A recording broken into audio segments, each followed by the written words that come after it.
Welcome back. Today I want to walk you through what I've been doing for the last week or two and share some of my thoughts about finding your own workflow if you're also a self-taught artist.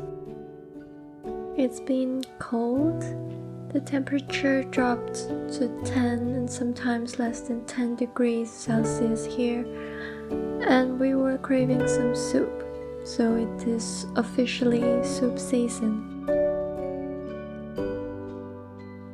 As I was preparing my watercolor paper on my cutting board instead of a painting board, it reminds me that there are probably many others out there like me that don't have a big studio. Most of us only have our desk, pen, and paper, but it's not stopping us from painting, is it? Sometimes even spending time in our own bedroom painting was the highlights of our days. That being said, there were struggles being a completely self-dependent artist.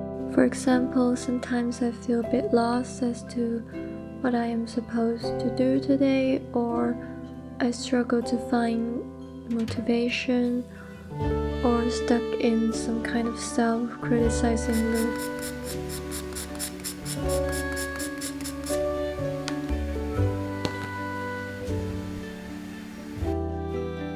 If you are interested in topics about self-studying and what I think is important for self-taught artists, please subscribe to stay tuned. I would like to share more on this topic.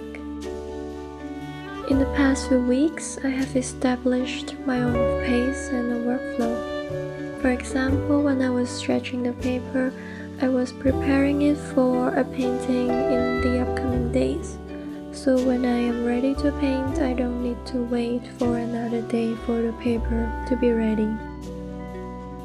At the same time, I have another block of paper which I can use immediately.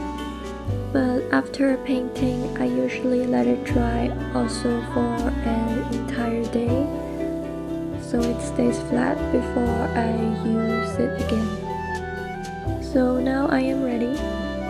I made a goal last week to study wings painting.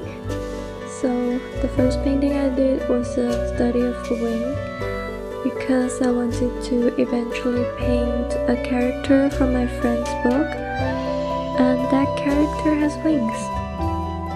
I thought wings were quite tricky, especially when I was sketching them with pencils. I'm glad I made up the courage to paint these wings. It turned out quite nice with watercolor.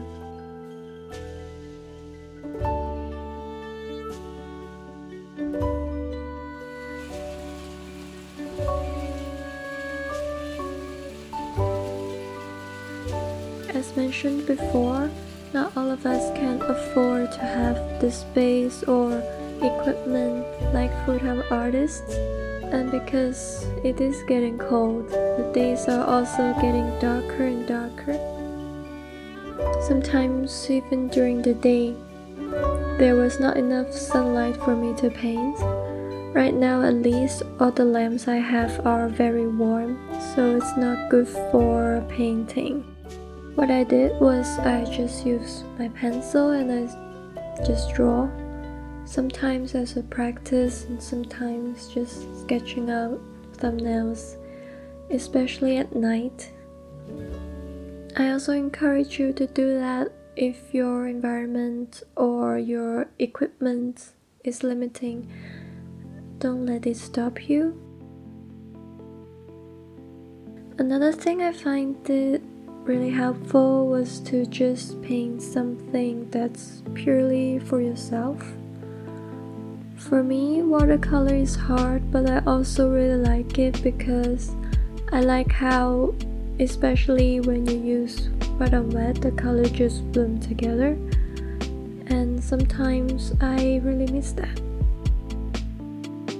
I did one painting just for myself, like I was not even gonna post it on social media, but if you are curious, this is what it looks like.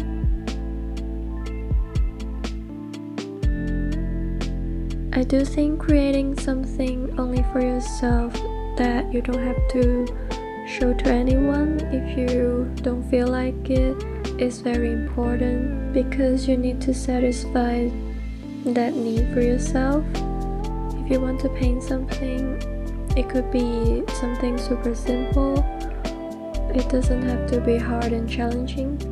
Or if sometimes you just want to slather colors together, and if you don't want to deal with colors, maybe use a pen or pencil and start doodling. That is totally fine too. What I've learned in the past week is to make your study goals, stick to it,